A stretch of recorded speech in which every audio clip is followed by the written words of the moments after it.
Soyez bénis, je suis l'évêque Jonas Chantal Yolo Gaza.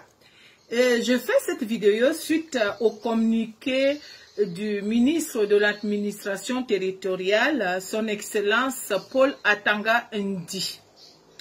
J'aimerais vous répondre, Excellence, et je crois que j'ai qualité et j'ai autorité au nom du Seigneur en tant que ointe de l'Éternel dans cette nation. Et au vu de tout ce que moi, j'ai entrepris depuis près de 30 ans dans ce pays, de manière spirituelle, j'aimerais déjà que tous ceux qui m'écoutent maintenant enlèvent 33 ans de leur vie et me disent à quel âge, à quelle époque, il y a 33 ans, vous étiez où? Et à cette époque-là, je prêchais déjà l'évangile dans ce pays. À cette époque-là, je faisais déjà venir les apôtres, les oints,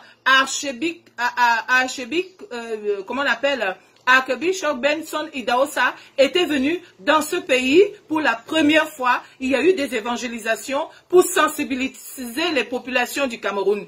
Si le peuple ne se souvient pas, je sais une seule chose, que le Seigneur se souvient.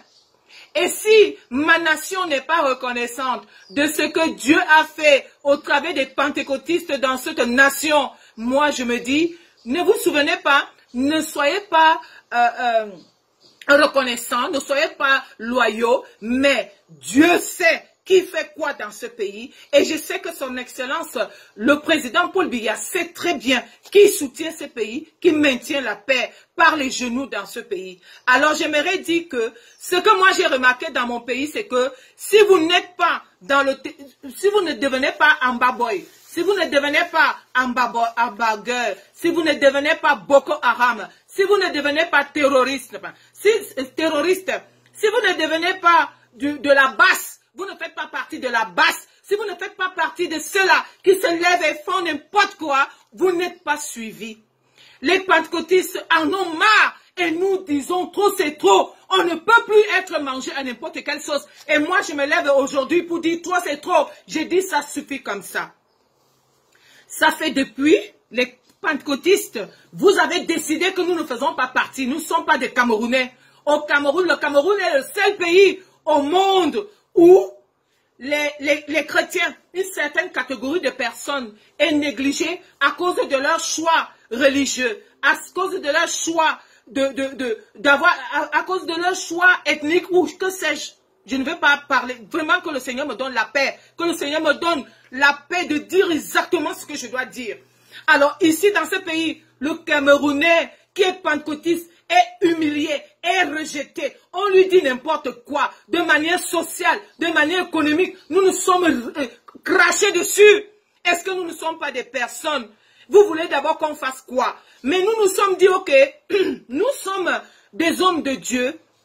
Nous allons prier, nous allons intercéder. La Bible nous dit, ce n'est pas par la chair, ni par le sang, mais c'est par l'Esprit de Dieu. Mais cela ne veut pas dire que vous allez déborder des limites. Cela ne veut pas dire, on vous demande de signer les décrets, on vous demande de nous donner un statut, parce que nous sommes des êtres humains dans notre pays, comme ça se passe ailleurs. Si vous voulez que je vous dise, Denis Sassou Nguesso, mon mari faisait partie des gens qui l'ont baptisé dans sa piscine chez lui. Je vous le dis, même si c'est ce que vous voyez, ce que vous sachez, moi je veux vous le dire. Vous ne savez pas ce que nous avons déjà fait dans le corps de Christ, dans ce monde et dans ce pays, dans cette Afrique, pour qu'il y ait de la paix. Alors, vous avez décidé que malgré notre paix, malgré notre humilité, malgré que nous vous avons abandonné le pays, nous vous avons abandonné l'argent, les richesses, les terres et autres, nous prêchons l'évangile, nous sensibilisons les gens, nous demandons aux gens de ne pas gréver, nous demandons aux gens de ne pas se révolter, nous demandons aux gens de suivre vos ordres et autres. Malgré ça, vous venez, on ne vous demande pas de signer ces genres de communiqués, monsieur le ministre. On ne vous demande pas ça. Est-ce que vous savez que s'il y a la paix au Cameroun, c'est parce que nous jeûnons des 40 jours, nous jeûnons des 21 jours, nous jeûnons des 7 jours secs pendant que vous mangez. Vous croyez que le pays ici est en paix parce que vous êtes allé là-bas au nord-ouest, parce que vous êtes allé au sud-ouest, parce que vous êtes sur votre bureau en train de signer ce genre de communiqués? Le corona est arrivé, qu'est-ce que vous avez fait? Vous avez décidé que les subventions, vous avez décidé que les masques, vous avez décidé que les pentecôtistes n'existent pas. Vous avez donné des masques, des subventions à ceux-là que vous croyez qui sont des vrais hommes de Dieu. On n'a rien dit. On n'a rien dit, non. Maintenant, vous venez dire que oh, c'est chez nous là qu'on ne met pas les masques. C'est chez nous là. Vous étiez dans nos églises. Je demande, vous étiez dans nos églises. Et si vous voulez que ça se gâte, ça va se gâter. Venez me chercher. Vous avez déjà fermé, vous avez cassé mon église, non? Vous allez encore casser quoi? Moi, je n'ai plus rien à gagner ni rien à perdre.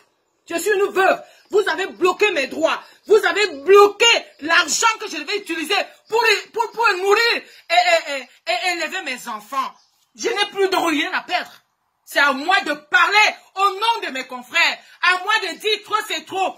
Et si vous voulez, les armes que nous allons bombarder dans ce pays ne seront pas les armes physiques. Ce seront les armes du genou. Nous allons changer de prière. Et vous allez voir la différence. Ça ne peut plus continuer comme ça. Si vous voulez que nous respections vos mesures, et nous les respectons. Nous respectons les mesures plus que dans certaines religions. Qu'est-ce qui se passe? Sortez ce que vous avez à dire. Et ce que vous avez à dire va rencontrer l'esprit du Dieu vivant. Un peu comme Élie a dit, nous allons fermer le ciel. Nous allons fermer les choses dans ce pays. Et vous allez confirmer que les pentecôtistes, c'est eux qui tiennent. C'est eux qui signent à la place de Dieu. Vous signez vos communiqués, mais les pentecôtistes, eux, ils signent à la place de Dieu.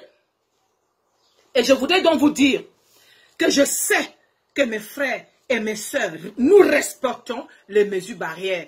Je sais que mes frères et mes sœurs, nous portons les masques dans nos églises. Si vous avez autre chose à faire, si vous avez d'autres choses à décider, vous cassez nos églises comme vous voulez. Vous méprisez les soins de Dieu. Nous attendons que vous preniez de bonnes résolutions. Signez nos décrets. Signez nos décrets, ministre Atangandi. Signez nos décrets. Ce n'est pas normal qu'un parti politique puisse avoir l'autorisation à la province ou que sais-je, à la province, et que un parti, qu'une église attend de 40 ans, 30 ans, et on donne à certaines personnes. Oui, vous donnez à qui vous voulez, ceux qui ne vous font pas mal, ceux qui ne vous lient pas très dur, ceux qui vous font le bac de sada. Mais je suis donc venu vous annoncer que l'heure est grave. Et faites attention. Et c'est au nom du Seigneur que j'ai parlé. Et si une église a un problème de nouveau dans ce pays, vous verrez ce que Dieu fera. Vous verrez ce que Dieu fera. Que le nom du Seigneur soit loué.